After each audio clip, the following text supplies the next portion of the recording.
बात याद रखो, मैं आज के इस मिंबर से उन्हें पैगाम दे करके जाता हूँ, तुम क्या तुम्हारे बाप दादाओं ने भी उखाड़ने की कोशिशें की हैं।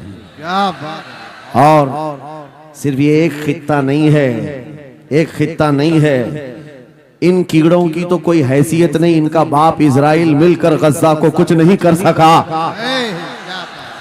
कत्ल करने का मतलब फना करना नहीं होता।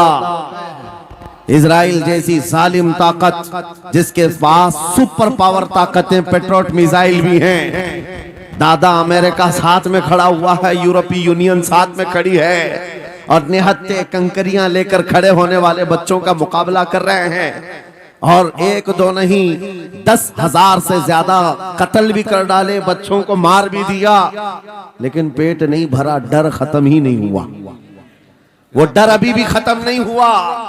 हजारों को कत्ल तो कर लिया, लेकिन रात की नींद और चैन अभी भी बेकार है, गारत है, क्योंकि उन्हें अंदाजा है इस बात का कि इनमें एक भी जिंदा बाकी रह गया तो कल का वो सलाहुद्दीन बन सकता है। क्या बात।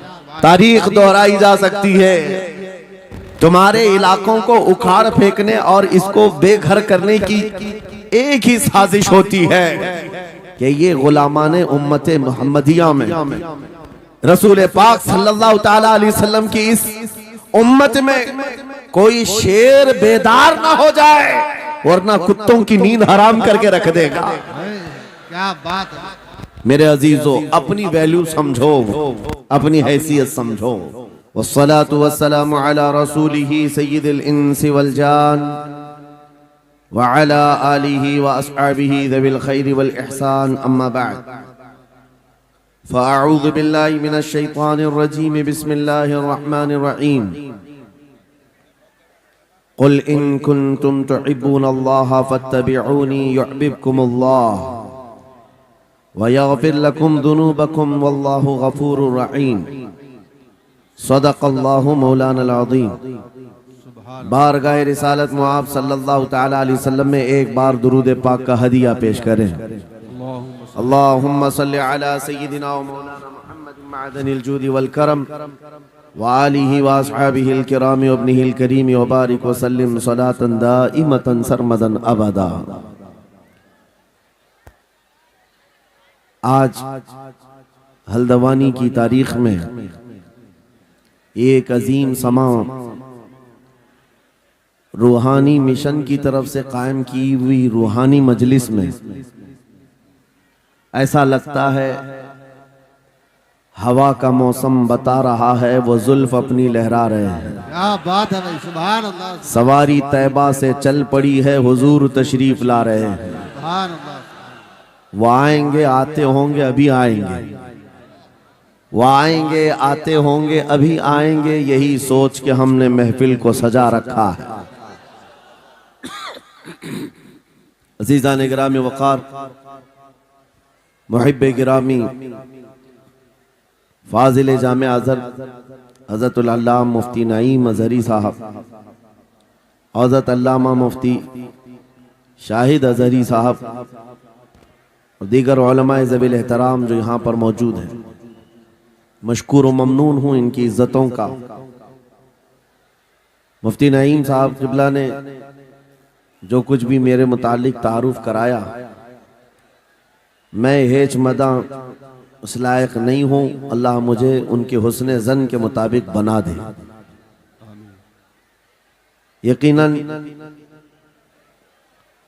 वो मेरी सोहबत नहीं बल्कि मैं उनकी सोहबत हासिल किया, और माशाअल्लाह ये वो उलमा हैं जो अपने दौरे तालिब इल्मी में भी अपनी सलाहियतों और अपनी अखलाक की बुलंदियों की एक छाप छोड़ते हैं। हमारा इंट्रोडक्शन तो सिर्फ इतना ही है जो दुनिया आज हमें पहचानती है। या रसूल अल्लाह, तेरे इश्क की बदौलत मुझे जिंदगी मिली है। वाह, क्या बात है। मेरी बात बन गई है तेरी बात करते करते। सुभान अल्लाह। है जो जिंदगानी बाकी ये इरादा कर लिया है, तेरे मुनकिरों से आका मैं मरूंगा लड़ते लड़ते। क्या बात है। सुभान अल्लाह। बड़ी अजीब बात है। मैं आप हजरात के दरमियान यहाँ आया। इलाके की जोग्राफियत मालूम करना मेरी आदत रहती है, इत्तेफाकी बात है। मौलाना शाहिद साहब अजहरी ने ये मुझे बताया कि ये चौक भी मुजाहिद चौक कहलाता है, सुभान अल्लाह। और यकीनन यहाँ मुजाहिदीन को होना भी चाहिए। और शायद 17 नंबर भी है कुछ, जो हमारे बद्र की तारीख भी है, क्या बात है भाई, सुभान अल्लाह। जहाँ 17 नंबर बद्र की तारीख याद दिलाई जाए और नाम भी मुजाहिद हो, तो वहाँ के बंदे को बुज़दिल होना ज़ेब नहीं देता। क्या बात है भाई, नारे तकबीर, नारे रिसालत, लब्बैक या रसूल अल्लाह, लब्बैक या रसूल अल्लाह। ऐ सुन्नी नौजवानों, आपके इस जलसे पाक में आने से कबल डॉक्टर समी साहब ने मुझे ये हालात भी सुनाए और बता रहे थे कि यहाँ किस तरह की वाहियात और खुराफात भी चल रही हैं। लेकिन साथ में एक अफसोसनाक खबर ये भी मिली कि एक इतना बड़ा गंजान आबाद इलाका, जिस पर जालिमों की बुरी नजर लगी हुई है और वो तुम्हारे घरों से तुम्हें बेघर करने की कोशिश में लगे हुए हैं। एक बात याद रखो, मैं आज के इस मिंबर से उन्हें पैगाम दे करके जाता हूँ, तुम क्या तुम्हारे बाप दादाओं ने भी उखाड़ने की कोशिशें की हैं। क्या बात है। और सिर्फ ये एक खित्ता नहीं है, एक खित्ता नहीं है, इन कीड़ों की तो कोई हैसियत नहीं। इनका बाप इजराइल मिलकर गज्जा को कुछ नहीं कर सका। कत्ल करने का मतलब फना करना नहीं होता। इजराइल जैसी जालिम ताकत, जिसके पास सुपर पावर ताकतें पेट्रोट मिसाइल भी हैं, दादा अमेरिका साथ में खड़ा हुआ है, यूरोपीय यूनियन साथ में खड़ी है, और निहत्ते कंकरियां लेकर खड़े होने वाले बच्चों का मुकाबला कर रहे हैं। और एक दो नहीं, 10,000 से ज्यादा कत्ल भी कर डाले, बच्चों को मार भी दिया, लेकिन पेट नहीं भरा, डर खत्म ही नहीं हुआ। वो डर अभी भी खत्म नहीं हुआ। हजारों को कत्ल तो कर लिया, लेकिन रात की नींद और चैन अभी भी बेकार है, गारत है, क्योंकि उन्हें अंदाजा है इस बात का कि इनमें एक भी जिंदा बाकी रह गया तो कल का वो सलाहुद्दीन बन सकता है। क्या बात, तारीख दोहराई जा सकती है। तुम्हारे इलाकों को उखाड़ फेंकने और इसको बेघर करने की एक ही साजिश होती है कि ये गुलामाने उम्मते मुहम्मदिया में रसूल पाक सल्लल्लाहु ताला अलैहि वसल्लम की इस उम्मत में कोई शेर बेदार ना हो जाए, वरना कुत्तों की नींद हराम करके रख देगा। अब ठीक है, अब कोई किसी को बिठाए भी नहीं, कोई किसी को खड़ा भी ना करे। दुरूद पाक पढ़ लीजिए एक बार। अल्लाहुम्मा सल्ली अला सय्यिदिना मुहम्मद व आलिहि व अस्हाबिहि व बारिक वसल्लम। मुझे पता है मुफ्ती साहब, मैं ये आपको बता दूं, हर जलसे में ये हाल हम देखते हैं। वजह यह है कि हम कुर्सी पे बैठे रहते, कुछ लोगों को नजर नहीं आते, वो हंगामा करते रहते, इधर से नहीं दिख रहे, उधर से नहीं दिख रहे, और आसपास जो बैठे हुए हैं इनको वो अड़चन समझते हैं कि ये बीच में हाइल हो गए हैं। लेकिन मैं इतनी बात कहता हूँ, अल्हम्दुलिल्लाह हमारी वो कौम है, मुझ जैसे एक निकम्मे को, मैं एक गुलाम और खादिम हूँ, मुझे देखने के लिए वो बीच में किसी को बर्दाश्त नहीं कर पाते, तो ये अपने रसूल और अपने दरमियान किसी और को क्यों बर्दाश्त कर सकती है। क्या बात है, बहुत अच्छा। हम गुलामों के लिए इनके जज्बात हैं, तो रसूल के लिए जज्बात और हैं। अल्हम्दुलिल्लाह वो इश्क अभी सलामत है, इसीलिए तो हम घूम रहे हैं। अगर मरे होते तो मुर्दों को कौन खिताब करता। जिंदगी अभी बाकी है और हमें उम्मीद भी बाकी है, उम्मीद बाकी है।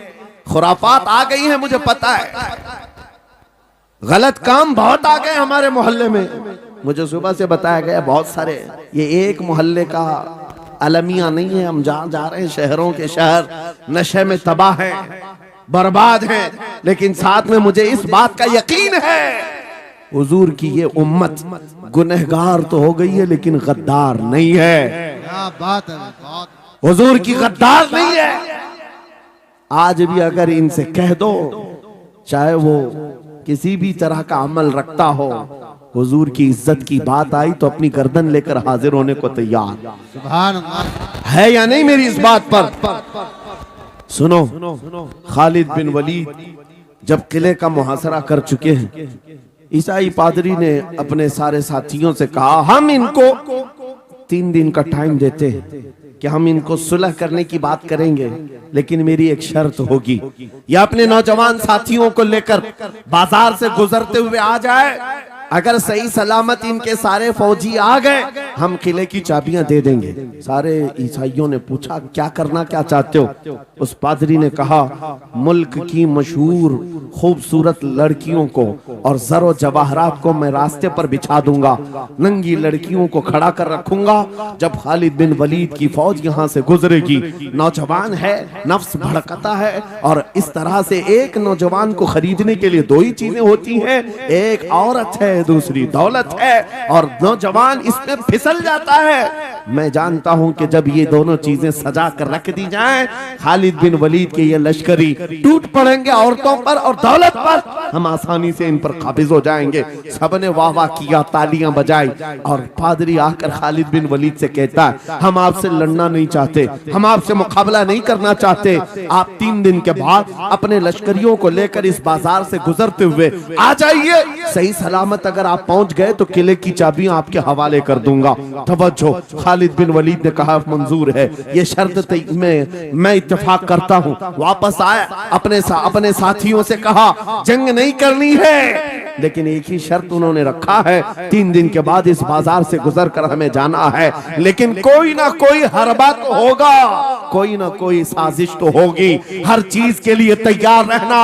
खालिद बिन वलीद अपने उन नौजवान लश्करियों से कह रहे थे, ऐ नौजवानों, तवज्जो से सुनना इस बात को, आज भी दुनिया ये सारे हरबों पर अमल कर रही है हमारे साथ, हमारे नौजवानों के साथ। खालिद बिन वलीद के 3 दिन गुजर गए, ईसाइयों ने अपनी तैयारियां खूब कर ली, बाजार में ओरियां लिबास में, आधे लिबास में नंगी लड़कियों को खड़ा किया, सरो जवाहरात दौलत के अंबार बिछा दिए।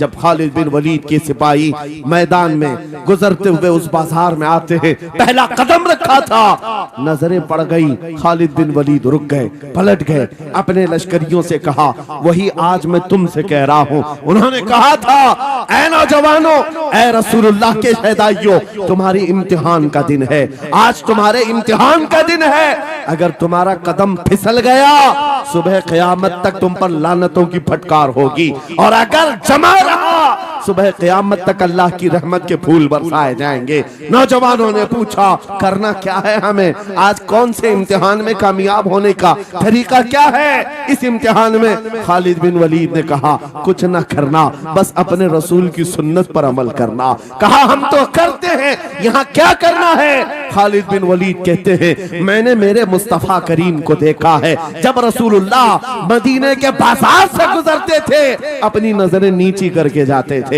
आज तुम बाजार से जा रहे हो, बस इस सुन्नत पर अमल कर लो, अपनी हया की नजरें झुकाकर चलना, फिर उसके बाद अल्लाह मालिक है। खालिद बिन वलीद के जोश और वलवले से भरी हुई ये तकरीर ऐसी असर कर गई, वो नौजवान 1-2 नहीं थे, सैकड़ों की तादाद में थे, सर झुकाए बाजार से ऐसे चल रहे हैं। तारीख निगार कहते हैं वो इस तरह से चल रहे थे कि उनके सरों पर अंडा भी रख दिया जाता तो नहीं गिरता, न इधर हिलाए न उधर हिलाए, न इधर देखे न उधर देखे, और बराबर अपनी नजरें जमीन पर झुकाए हुए तेजी से चलते हुए उस किले के फाटक तक पहुंच गए। वहां वो पादरी साहब इंतजार में थे, भटक गए होंगे, औरतों से भिड़ गए होंगे, दौलत जमा कर रहे होंगे, मगर ये दीवाने ठुकराते हुए हर दौलत और उरियानियत को उस किले के फाटक तक पहुंच गए।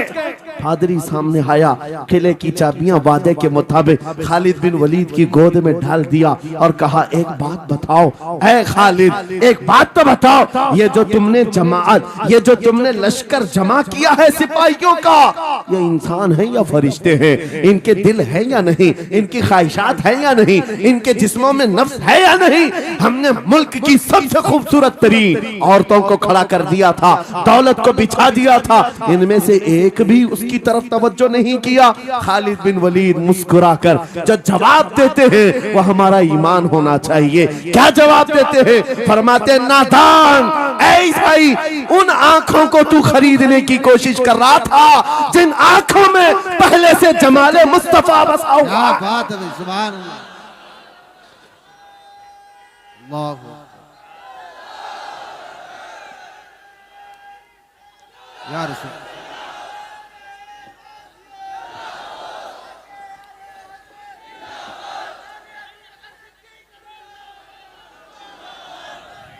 ये जो लोग लाइट के करीब हैं इनसे गुजारिश है कि आप हट जाएं, करंट लग। मेरे अजीजों, ये जवाब था। उन आंखों को दुनिया का हुस्न क्या धोखा दे सकता है जिन आंखों में पहले से जमाले मुस्तफा बसा हुआ। और तारीख ने बार बार ये गुमराह करने की कोशिशें की, एक बार नहीं, दो बार नहीं। कलयुबी में एक हिकायत है, हजरत शहाबुद्दीन कलयुबी ने लिखा है, 3 भाई एक ईसाई बादशाह की कैद में आ गए थे। तीनों सगे भाई थे और जवान भी थे। जवान ज्यादा है इसलिए खिताब कर रहा हूं। इसका मतलब ये नहीं है कि बूढ़ों के लिए कोई नसीहत नहीं। इंसान है, नफ्स है तो सबके लिए, सबके लिए है। 3 जवान कैद में आ गए। बादशाह ने उनको ऑफर दिया कि मेरे दीन में आ जाओ, मैं सिपाही बना लूंगा, वजीर बना लूंगा। मगर वो रसूलुल्लाह के गुलाम थे, मेरे आका के शहदाई थे। कहा इतनी आसानी में तो हम दीन नहीं बेच सकते। तवज्जो है नौजवानों, ये सब तुम्हारे साथ हो रहा है। दौलत तुम्हें दिखाकर, हुस्न तुम्हें दिखाकर अगर दुनिया खरीद सकती है तो लानत है ऐसे तुम्हारी जिंदगी पर। तुफ है। फिर वो कैसा ईमान वाला है, कैसा मुसलमान है जिसने अपने नबी की मोहब्बत को हल्की चीज में बेच दिया। उसका कोई ताल्लुक नहीं है। अला ला ईमान अलिमल्ला मोहब्बत अला। आला हजरत ने लिखा है उसका ईमान ही नहीं जिसके दिल में मेरे आका की मोहब्बत नहीं। क्या बात है। अगर मोहब्बत है तो सौदा नहीं करोगे। 3 भाई एक बादशाह की कैद में आ गए और उनको ऑफर दिया गया, दीन बदल लो, हमारे दीन में आ जाओ, छोड़ देंगे। सख्त थे, जमे हुए थे, डटे हुए थे। कहा नहीं। कहा जल्लाद को बुलाओ, कोड़े मारो। कहा तैयार हैं हम। इतना नहीं, बादशाह इतने गुस्से में था, जल्लाद को बुलाया और कहा एक कढ़ाई लाओ, तेल डालो और खौलाओ। तेल डाल करके खौलाया गया। जब तेल खोलने लगा, इन तीनों में से बड़े भाई को उठाकर तेल में डाल दिया। चलते हुए तेल के अंदर जब उस नौजवान को डाला गया तो फौरन दम जदन में रूह निकल गई, शहीद हो गए। 2 भाई देख रहे हैं, अपने बड़े भाई की मौत देख रहे हैं। ये हालात आ गए, ये बातें याद रखना। थोड़ी देर के बाद बादशाह ने दूसरे से कहा अब बताओ तुम्हारा क्या इरादा है। दूसरे ने कहा अब तो और भी तुमने सख्त कर दिया इम्तिहान, हम तो अपने नबी को धोखा नहीं दे सकते और ना ही मेरे शहीद भाई को। बादशाह ने दूसरे को उठाया और तेल में डाल दिया, खोलते हुए तेल में डाल दिया। 2 शहीद हो गए। तीसरा जो था वो 22 साल 25 साल के बीच का था। ये भरी जवानी है, अंगारा होता है। हर नौजवान को ये लगता है कि ये दिन हमारे ऐश के हैं। दुनिया में जहां चमकती हुई चीज को देखता है दिल दे बैठता है, माँ बाप से भाग जाता है, घर बार को छोड़ देता है, उसको हर अच्छी चीज बुरी लगने लग जाती है। ये उम्र बड़ी खतरनाक मंजिल पे आ जाती है। ऐ नौजवानों, जो इस उम्र में बच गया इंशाअल्लाह वो आगे भी बच जाएगा, आगे भी बच जाएगा। 22 साल का खड़ियल जवान है जिसके सामने उसके 2 भाइयों को खोलते हुए तेल में डाला गया। उसकी कैफियत क्या होना चाहिए? अब पूछा गया तुम्हारा क्या इरादा है? कहा इस तरह तुम 100 बार भी तेल में डालोगे तो मैं यही कहूंगा मेरा रसूल मोहम्मद सुभान अल्लाह सल्लल्लाहु अलैहि वसल्लम, हमारे आका मोहम्मद सल्लल्लाहु अलैहि वसल्लम है, मैं यही कहूंगा। बादशाह इतने गुस्से में था, कहा कि इसको चीर दो, इसको काट दो। वजीर था बादशाह का चालाक, उसने कहा इसको कत्ल कर देने, मार देने से कुछ होगा नहीं, मुझे 1 महीने का टाइम दे, इसको चेंज करके लेके आऊंगा, अगर नहीं लाया तो मेरी जिंदगी दांव पे लग जाए। बादशाह ने कहा ले जाओ, 1 महीने का टाइम है, इसको बदल करके लाओ। वजह यह थी कि उस वजीर के घर में बड़ी खूबसूरत लड़की थी जिसके रिश्ते के लिए बड़े बड़े बादशाहों के शहजादों के पैगामात आते थे। वजीर ऐसा था कि इस एक नौजवान पर अपनी पूरी मेहनत सर्व करना चाहता था।